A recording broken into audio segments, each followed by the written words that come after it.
Burada bir kıssa başlıyor. Yasin suresindeki meşhur bir kıssa. Bu ayet-i kerime ile ilgili ne söylemek istersiniz Emre Bey? Evet. وَاضْرِبْ لَهُمْ meselen diyor. Onlara bir meseleden bahset. Burada mesel gerçekte olmuş olayların hatırlatılması için kullanılıyor. Hem de teorik olarak örnek, alegorik, temsili, hikayecilik diye bildiğimiz kavramları ifade ediyor. Ashab-el karyeti iz ca'ahe murselun. Şunu görüyoruz burada. Allah şartlara, mekana, coğrafyaya ve kültüre göre birden çok elçiyi aynı anda gönderebiliyor. Bazen birbirine yakın şehirlere farklı peygamber gönderiyor. Bazen tek bir kıtaya bir peygamber gönderebiliyor. İnsanların, şehirlerin, kültürlerin iletişim şartları birbiriyle barış ve savaş içinde olmaları, dilleri fark edebileceği için Allah da o şefkati çerçevesinde onların istidadı ölçüsünde göndermiş oluyor. Böyle Mürselün diyor burada, elçiler gönderdik. Bununla alakalı farklı yorumlar var. Gönderilen elçilere, yani Resullere dair İncil'den ve hadislerden yola çıkarak şunları söylüyorlar. Hazreti İsa Aleyhisselam'ın havarilerinden 2 kişi tebliğ için şehre gidiyor. Fakat daha sonra bu bilginin İsevi kaynaklarla uyuşmadığı görülüyor. Çünkü orada 3 kişiden değil 2 kişiden bahsediyor. Bir sonraki ayette 3.'yü destekledik diyor çünkü. Bu nedenle Kur'an'da yanlış bilgi var diye aktarıyorlar bunu. Oysa Kur'an herhangi bir şehir ismi vermiyor. Herhangi bir Resul'den de bahsetmiyor. Sadece geçmişte yaşanmış bir olayı anlatıyor. Dolayısıyla Kur'an-ı Kerim birçok ayette, birçok surede şehir isimleri veriyor, kişi isimleri veriyor. Bunların bazılarının peygamber olup olmadığı belli olmadığı halde isimler veriyor. Zülkarneyn ismindeki gibi. Şehir isimlerine varıncaya kadar detaylar veriyor ama burada herhangi bir detay vermiyor. Bir isimden, bir şehir isminden bahsetmiyor. Sadece geçmişte yaşanmış bir olayı anlatıyor Efendimiz Aleyhisselam'a. Bu konuda birilerinin isimler vermek için uğraşması ve daha sonra bunun farklı kaynaklarla tekzip edilmesi aslında bir problem. Yani böyle yaparak ilmi arttırdıklarını zannediyorlar ama aslında cehaleti arttırmış oluyorlar. Hem de sonraki nesiller için savunulacak bir sürü boşluk ortaya çıkmış oluyor. Yani burada aslında şöyle büyük bir laf etmiş olacağız ama kaç tefsirde geçerse geçsin, kaç alim hakkında bir şeyler söylemiş olursa olsun, surede geçen bu şehir ve Resuller hakkında Kur'an ve hadis açıkça bir şey söylemiyor. Bu Kur'an'ın ifadesiyle Kehf suresi 22. ayette recmen bil gayb, yani gayb hakkında bir hüküm vermiş oluyorlar burada. Benim söyleyeceklerim bu kadar. Asıl muhtevayı kaçırıp, asıl odaklanmamız gereken noktayı kaçırıp ayrıntılarda boğulmuş oluyoruz. Yani ilim yaptığımızı zannederken aslında asıl görmemiz gereken şeyi görmemiş oluyoruz belki de. Raculen bil gayb meselesine de bence çok güzel değindiniz. Yani karanlığa taş atmaktan farkı olmayan bir şey oluyor. Yani çok fazla yorum yapılmış bununla ilgili de. İşte onlar peygamberdi, elçiydi, Hazreti İsa'nın havarisiydi, işte Habib-i Neccar'dı. Bu surenin ismi aslında Habib-i Neccar suresiydi falan gibi çok fazla, belki bir kitabı dolduracak kadar bu meseleyle ilgili yorum var. Ama şöyle genel olarak odaklanmamız gereken nokta, Kur'an-ı Kerim bize bir kıssa anlatıyor ve bu kıssadan bizim çıkarmamız gereken manalar var. Bizim yoğunlaşmamız gereken nokta bu herhalde, sizin de söylediğiniz gibi. Yani detaylarda çok kaybolmamak lazım. Abi evet. Bunun bir yanlışı da araya girebilir miyim? Estağfurullah, buyurun. Farkına varmadan şöyle bir cinayet de işleniyor bu konuda. Yani açıkça özellikle o kelimeyi seçtim. Nasıl bir cinayet işlenmiş oluyor? Şimdi ayette geçiyor ya, hani 2 tane kişiyi veya 2 tane elçiyi gönderdik, sonra üçüncüleriyle destekledik. Şimdi Hristiyan kaynaklarında 3 kişinin oraya gönderildiğine dair bir şey yok. Doğru. Fakat Hristiyan kaynaklarında şöyle bir şey var. Hazreti İsa öldükten veya yani onlara göre öldükten, bize göre göğe çekildikten sonra havariler kendi aralarında bir istişare sonucu Antakya'ya 2 tane havari gönderiyorlar. Veya 2 tane elçi gönderiyorlar kendi işlerinden. Bunlardan birisi Yuhanna, diğeri Pavlus. Şimdi bizim Pavlus dediğimiz adam Hz. İsa'nın orijinal mesajını tahrif eden, Hristiyanlığın içine pagan unsurlar sokan bir adam. Şimdi oranın Antakya olduğunu ve o giden kişilerin Hz. İsa'nın havarileri, gerçi Pavlus her ne kadar teknik anlamda havari olmasa da sonradan kendini havari kabul ettirmiş birisi. Şimdi giden adamlardan birisini de Pavlus olarak kabul etmek durumundayız. Ve burada Kur'an'ın haşa Pavlus gibi birisinden hayırla bahsettiğini de kabul etmek durumunda kalıyoruz. Anlatabiliyor muyum? Ya İncil'de, evet, yani İncil'de elçilerin işleri diye bir bölüm var. Orada bir ayet var. O günlerde diyor Yeruşalim'den Antakya'ya bazı peygamberler geldi diyor ayette. Çoğul ifade kullanılıyor. Taberi, Katade ve İkrime bu şehrin Antakya olduğunu söylüyorlar. Fakat İbn Kesir buna karşı çıkıyor mesela. Evet, işlerinden akıllıca davrananlardan birisi İbn Kesir olmuş. Onun dışında ilk dönem muhalefet edenlerden birisi de Ebu Said el-Hudri. Onlar, yanlış hatırlamıyorsam o da oranın Antakya olmadığını söylüyor. Bir de bu müfessirlerin asıl kaynakları genelde işte İbn Abbas'tan rivayet edilmiştir. İbn Abbas'tan rivayet edilmiştir filan. Hayır, İbn Abbas'tan öyle bir rivayet yok. Şimdi hani günümüzde meşhur zatlara, özellikle arkasından gidilen zatlara olur olmaz pek çok şey atfedilir ya. Bu da öyle bir şey. Halbuki İbn Abbas'ın öyle bir şey söylediği vaki değil, kayıtlı değil yani. Müfessirlerin bir de öyle bir açmazları var. İkincisi ayette açıkça geçiyor yani. O beldenin sonradan helak edildiği bildiriliyor ilerleyen ayetlerde. Antakya için öyle bir durum söz konusu değil yani. Bir de Hristiyan kaynaklarında Antakya halkı Hz. İsa'nın havarilerini gayet güzel karşılıyor. Onların tebliğlerine uyuyor. Yani Evet. Hristiyanlık Kudüs'te başlıyor fakat Antakya'da şekilleniyor. Yani ilk Hristiyan cemaatinin oluşumu Antakya'dadır. Dolayısıyla Antakya'nın helak edilecek bir tarafı yok yani bu açıdan. Ondan sonra Ama işte böyle yaygın bir yıllar yanlış. Ha. Bugün Antakya'da işte Habibi Neccar Camii var. Herkes o camiyi bu Yasin-i Şerif'te anlatılan kıssadaki geçen zatın camisi olarak biliyor genel olarak.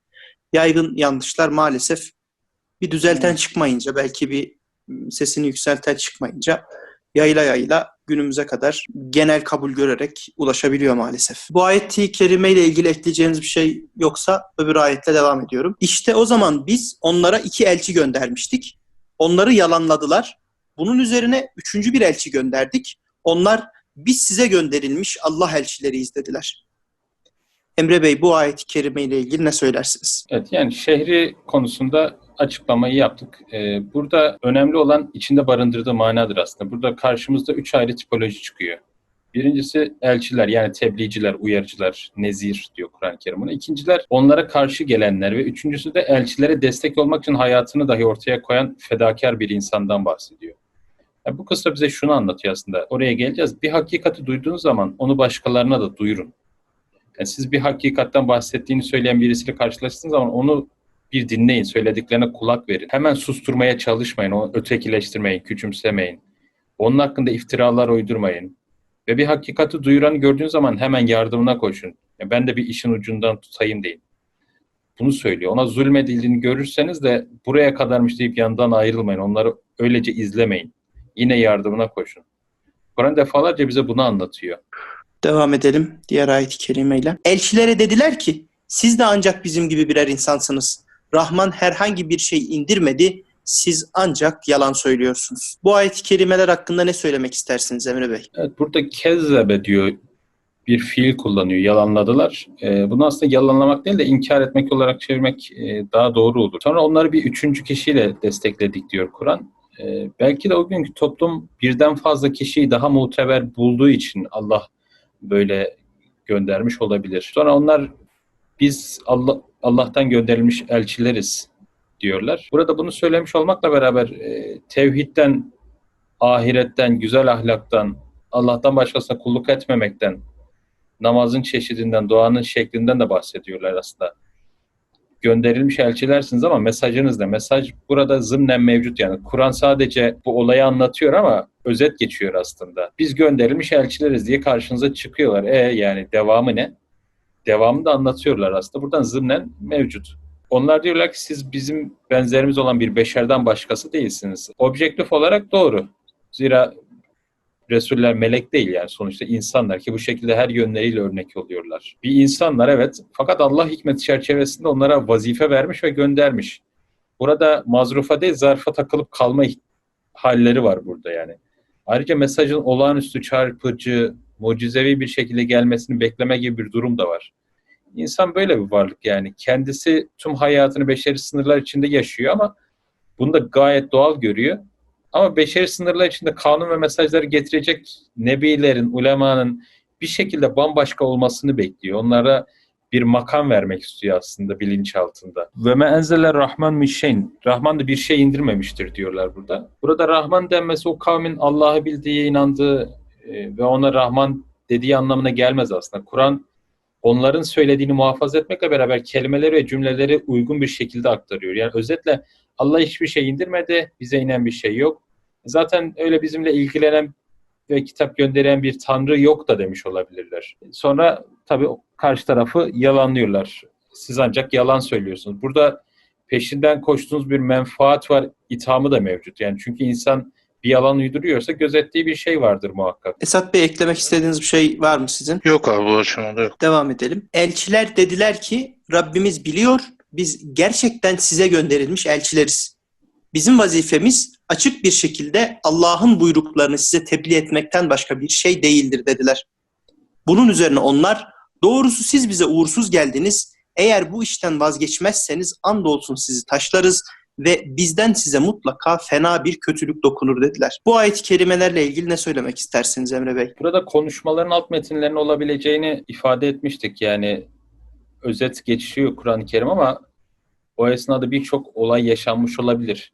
Yani Resuller burada tebliğlerini daha detaylı olarak anlatmışlardır muhakkak. Diğer bir mana da şu olabilir. Allah o kavmin hali çerçevesinde bu Resulleri ellerinde bir anda ortaya koyacakları bir mucize vermemiş demek ki. Mesela Hazreti Musa Aleyhisselam gönderildiği kavim için hikmet öyle iktiza etmiş ki mucizeler verilmiş. Asasının yılana dönüşmesi, elinin beyaz bir şekilde parlaması. Burada akletmeleri, düşünmeleri ve vicdanlarına sorması için bu uygun görülmüş olabilir. Çünkü mucizeyi gören her kavim de inanmış değildir. Bize düşen ancak apaçık bir tebliğden ibaret diyorlar. Şunu da belirtmek gerekir. Hak ve hakikat zorla aktarılamaz. Yani dışsal bir zorlamayla insanların kapanmasına sebep olabilirsiniz mesela. Dışarıda yemek yemelerine engel olabilirsiniz. Fakat kimseye zorla oruç tutturamazsınız veya orucun hikmetlerine dair düşünmelerini ve onu hayatlarına tatbik etmelerini sağlayamazsınız. Bir de Allah'ın koyduğu kanunlar gereği kendinden çok cazip ama haram olan şeylere giden yolları kısmen kapatabilirsiniz ama bir dini, bir paradigmayı benimsetemezsiniz. Bu ya hiç tesir etmez ya da aksülamel yapar. Yani inadına ters istikamete giderler. Bu İran çok iyi bir örnektir buna. Yani zorla tepeden indirgemeci bir şekilde insanları kapattılar, zorla yaptırdılar. Çok ters istikamete gitti. Ya da dıştan size uyar görünüyor ama içten o manaları tamamen kaybetmiş bir şekilde görünüşte sürdürüyorlar. Yani nifak alameti doğuyor burada da. Bu da hakiki manayı kaybedişin en garanti yöntemidir aslında. Yani mesela bir insan namaz diye bir şeyi hiç duymamış olsa gerçekten namazı öğrenme şansı olur ama aklı başka yerlerdeyken ve ahlaklı düzelme çabası olmaksızın, Allah ile irtibat kurma gayretinde bulunmaksızın yatıp kalkmaya namaz diyorsa namazın hakikatine ulaşma şansını tamamen kaybedecektir.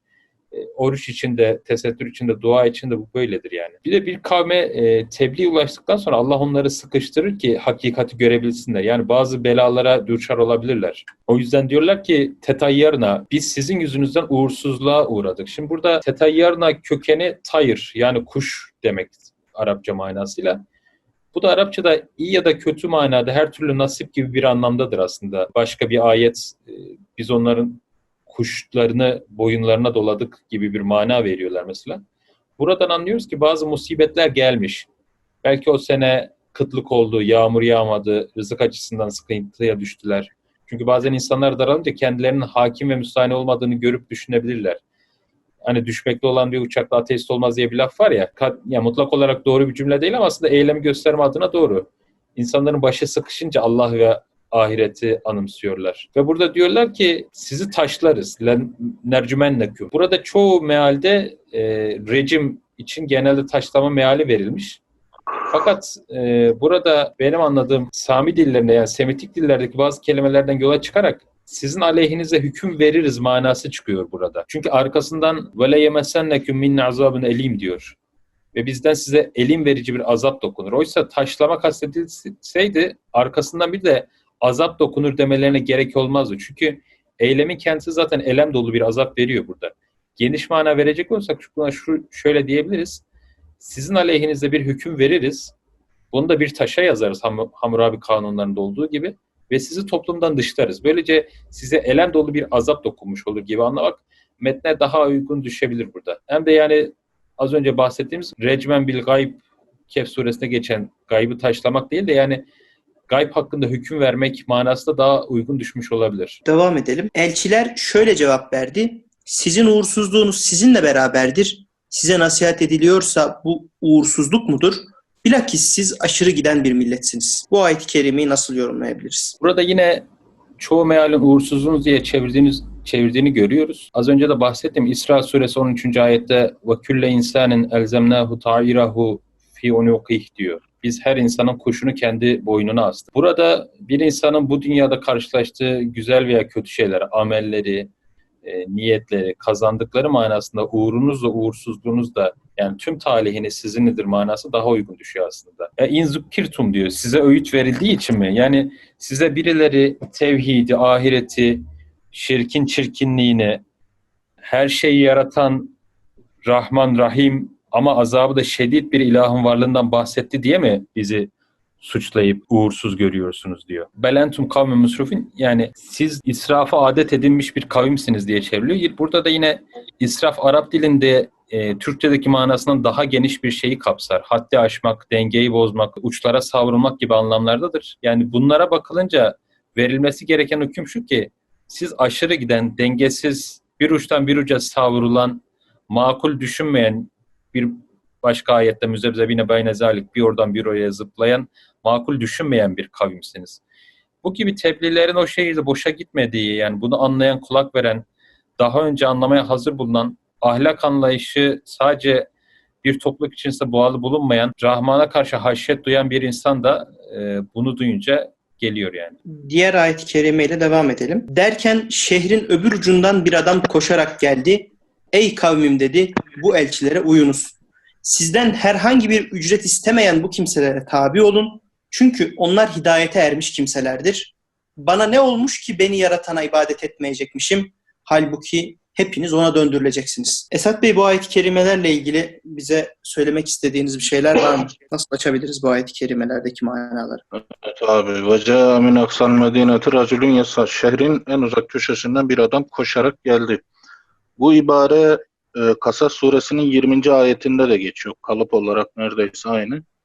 Orada da işte buyruluyor ki وَجَاءَ رَجُلٌ مِنْ aksal medîneti yesâ. Yani kullanılan kalıp aşağı yukarı aynı. Hatta aksal medine kalıbı birebir aynı. Şehrin en uzak noktasından, yani kelime anlamıyla, sözlük anlamıyla bakıldığında. Kasas 20'de mealen buyruluyor ki şehrin öbür ucundan bir adam koşarak geldi ve dedi ki ey Musa, şehrin ileri gelenleri seni öldürmek için hakkında görüşmeler yapıyorlar. Derhal bu şehirden çıkıp git. Ben senin iyiliğini isteyenlerdenim. Yani hikaye malum. Hz. Musa Aleyhisselam yanlışlıkla bir Kıpti'yi öldürüyor. Mısır yerlilerinden birisini öldürüyor.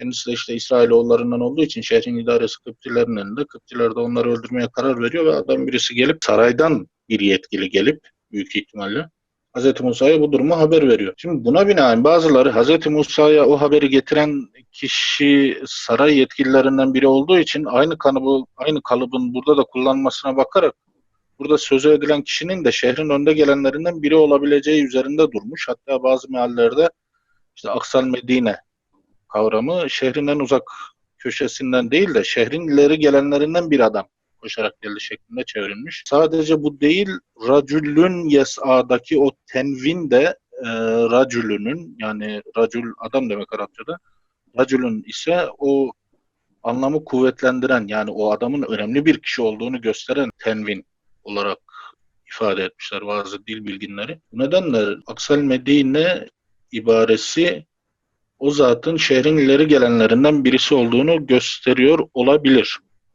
Bu zat Habib-i Neccar olabilir mi? Az önce konuştuk gerçi de zannetmiyorum. Zira Habib-i Neccar hikayesi Antakya hikayesiyle neredeyse özdeş bir hikaye. Yani bu zat büyük ihtimal efsanevi bir zat. Hiçbir sahih kaynakta ne ismi ne hikayesi geçmiyor. Anlatılan yerlerde birbiriyle çelişkili bir sürü hikaye var. İşte kimisi diyor dülgerdir, kimisi diyor put yontucusuydu, kimisi diyor işte cüzamlıydı, şehrin ucunda, köşesinde, bucağında bir yerde yaşıyordu. Kimisi diyor sarayda bir yetkiliydi filan. Gereksiz bilgiler yığınıyla doldurmuşlar eski tefsir kitaplarını. Hiçbir işlevselliği olmayan bilgiler. O şehrin neden Antakya olamayacağını daha önce ifade ettik. Bu zatın da Habib-i Neccar isminde birisi olması anlatılan hikayeler ekseninde çok mümkün görünmüyor. Şimdi burada daha önemli olan şeyler şunlar. Şehrin en uzak köşesinden bir adam koşarak geldi deyince, eğer bu manada alırsak, demek ki elçilerin veya peygamberlerin mesajı şehrin veya o ülkenin her tarafına yayılmış. Şehrin en uzak köşesinden bir adam bile koşarak geliyorsa o mesaj gerekli olan her yere ulaşmış demektir. Yani ulaşmadık yer kalmamış. Diğer taraftan racülün yasa ifadesi hani fiziki bir eylem olarak koşan bir adamı tabir ediyor. Fakat diğer taraftan racülün yesa bir sıfat olarak da kullanıldığında bu koşturup duran adam demek. Yani oturduğu yerde sadece dini kendisi için yaşamayan, iman ve Kur'an hakikatlerinin başkaları tarafından da tanınması için koşturup duran, üzerine düşeni yerine getirmeye çalışan adam anlamında kullanılıyor. Yani şehrin sadece bir ucundan koşarak gelmek eylemi değil. O şehre gelen elçilerin mesajlarının yayılması, insanların o mesajlardan haberdar olmaları için koşturan adam manasını taşıyor. Racülün yesa bir sıfat olarak kullanıldığında böyle. Hemen devamında "Tebu men la yes'alukum ecra ve hum muhtedun." Sizden herhangi bir ücret istemeyen bu kimselere tabi olun. Çünkü onlar hidayete ermiş kimselerdir. Burada yine bir soru sorabilir miyim size ben? Buyurun abi. Yani bu ayet-i kerimeyi düz böyle Aristo mantığı içerisinde ele alacak olursak, Allah'tan bahseden, Allah'ı anlatan, Allah'ı ve dinini anlatmaya çalışan insanların bu işten hiçbir şekilde, hiçbir suretle, hiçbir ücret almamaları gerekir gibi bir sonuca varabiliriz sanıyorum. Fakat bu vardığımız sonuç doğru bir sonuç olur mu? Bu ayet-i kerime bize gerçekten bunu mu anlatıyor? Bunu merak ediyorum. Size sormak istiyorum. Evet, bir sonraki ibare onunla ilgili. Bu racülün yasa olarak tarif edilen adam elçilerin muhatap olduğu kimselere, yani kendi kavmine diyor ki "İttebi'u men la yesalukum ecra ve hum muhtedun." Sizden herhangi bir ücret istemeyen bu kimselere tabi olun. Çünkü onlar hidayete ermiş kimselerdir. Şimdi burada tabi olmanın ama dikkat edin, bunun altını çizelim. Tabi olmanın bir koşulu ya da gerekçesi olarak yapılan iş karşılığında kendileri için bir şey istememek meselesi öne çıkıyor. Hatta bunun hidayete ermiş olmanın en önemli göstergelerinden birisi, belki birincisi demek mümkün. Yani size bir şeyler anlatan insanlar sizden anlattıkları şeyler karşılığında maddi bir şeyler istiyorlarsa, anlatılan şeyler karşısında kendi çıkarları için maddi bir şeyler istiyorlarsa, bu onların anlattıkları şeylerin doğru olmadığı anlamına gelmez. Fakat onlara tabi olunmaması gerektiğini gösterebilir. İkisi farklı şeyler. Hayatını tebliğe vakfetmiş, sadece bu işle uğraşan, insanlara emri bil maruf nehyanil münker yapmak için kendi geçimini sağlayacak herhangi bir işte de çalışamayan bir insanın geçimini üstlenmek diğer insanların üzerine düşen bir vazifedir. İşin bir de bu yönü var. O kişinin bunu istemeden vermesi gerekir diğer insanların. Yani emri bil maruf her ne kadar farz-ı ayın olsa da işin bu kısmı belki farz-ı kifaye olarak değerlendirilebilir ve o kişinin geçimini sağlamak diğer insanların üzerine farzdır diyebiliriz. İnsanların olmasa bile devletin, yani belli koşullar içerisinde belli bir hukuk sistemine göre yönetilen bir devletin o insanı zaten her halükarda, nasıl diyelim, geçimini sağlayacak kadar bir gelire sahip olmasını sağlaması şart. Yani en azından işte o insanın asgari yaşam koşullarını sağlaması açısından. Fakat bu insanın geçimini sağlayacak kadar bir gelire sahip olması başka bir şey. Bu insanın yaptığı iş karşılığında maddi çıkar sağlaması başka bir şey. Özellikle ona tabi olmak açısından o insanın bakın ben size işte tebliğ yapıyorum. Siz de bunun karşılığında bana şunu vereceksiniz demesi farklı bir şey. İnsanların yahu bu adam bu kadar koşturuyor, ediyor. Kendi geçimini sağlamak için herhangi bir işte de çalışmıyor.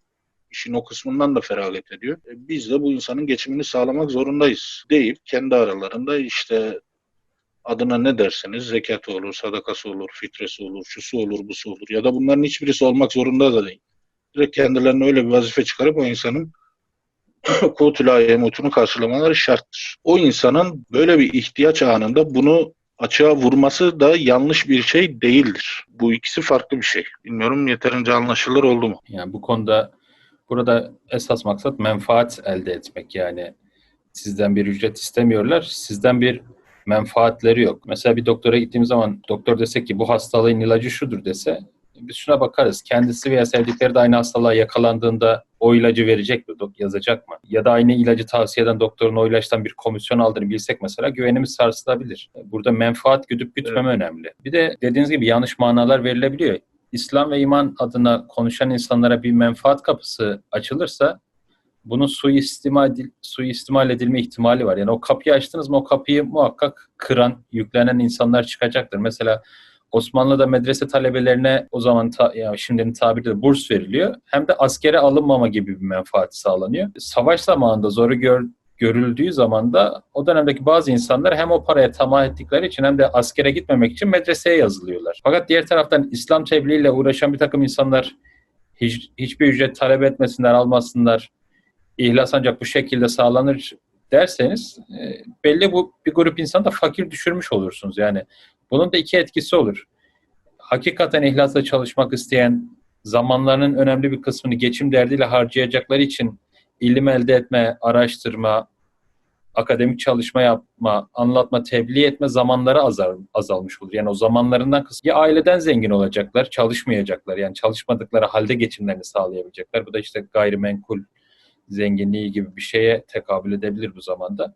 Ancak insanlar bu şansa sahip olabilirlerse bunu yapabilirler. Ayrıca ilim alanında hiçbir maddi menfaat, taltif bulunmayınca o konuda çok faydalı olabilecek zeki gençleri de kaybetmiş olursunuz. Çünkü burada ücret yoksa bütün zeki gençler doktorluğu, mühendisliği, iktisat gibi ya da işte bilgisayar programcılığı gibi alanlara kayarlar. Dolayısıyla ilim sahasında daha az zeki, daha az kabiliyetli gençler bulunmuş olur. Ya burada amacım kimseye hakaret etmek değil ama realite bu gerçekten. O yüzden bu ve benzeri ayetlerden o insanlar asla ücret almasınlar gibi anlamlar çıkarmak yanlış yani. Evet, suistimale açık gerçekten. Açık bırakmak yanlış bunu ama o ucun alternatifi de bu uç değil.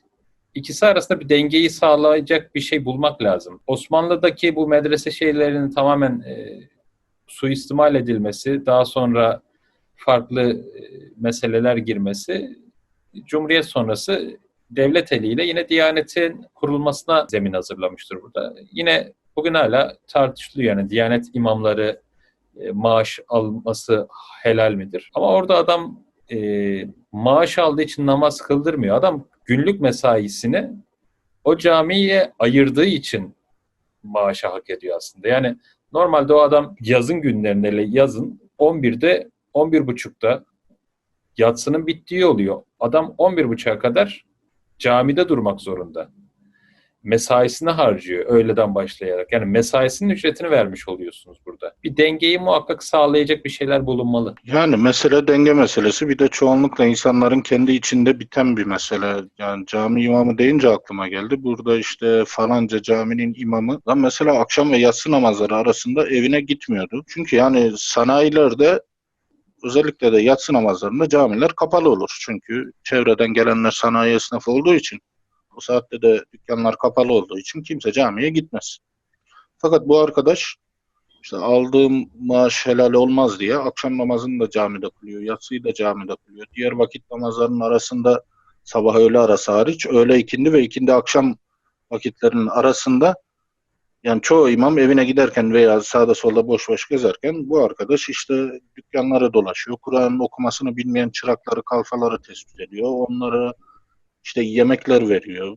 Ne bileyim böyle güzel etkinliklerde bulunuyor. İnsanlara hayırlı şeyler anlatmaya, öğretmeye çalışıyor. Böyle bir insandı. Başka birisi de, başka tanıdığım bir imam da ek iş yapan, çoğu zaman yatsı ve sabah namazlarını başkasına kıldırtan, ek iş yaptığı işte de böyle imamlık nüfuzunu kullanan bir adam. Şimdi ikisi de devletten maaş alan, namaz kıldıran, insanlara işte gerektiğinde Kur'an öğreten insanlar. Yani sonuçta insanın kendisinde bitecek şeyler bunlar. Yani dışarıdan bakıldığı zaman belki hani yasal bir mevzuatla hüküm altına alamayacağınız fakat en fazla dışarıdan etik değerlendirmelerde bulunabileceğiniz şeyler. İş ahlakı yani. Yani iş ahlakı. Çoğunlukla insanın kendisinde biten şeyler ama işte bizim insanımız biraz fazla idealist olduğu için yani birisi eğer Allah diyorsa, peygamber diyorsa, Kur'an diyorsa o adamı fakir görmeyi sever, ihtiyaç içinde görmeyi sever. O adam mutlaka çilekeş olmalıdır. İhtiyaç içinde yüzse bile, böyle kan kussa bile kızılcık şerbeti içtim demelidir. Değil mi? Böyle hayatı çileler içinde geçmelidir. Böyle bir insan olmalıdır yani. O insanın böyle ne para kazanmaya hakkı vardır, ne böyle mutlu mesut bir hayat yaşamaya hakkı vardır. Ne böyle iyi bir marka arabaya binmeye veya güzel, geniş, ferah bir evde yaşamaya hakkı var. Bizim insanımızın genelde böyle çarpık bir anlayışı var. Bu ince şeyleri ayırt edebilecek kabiliyette olan insan sayısı biraz az.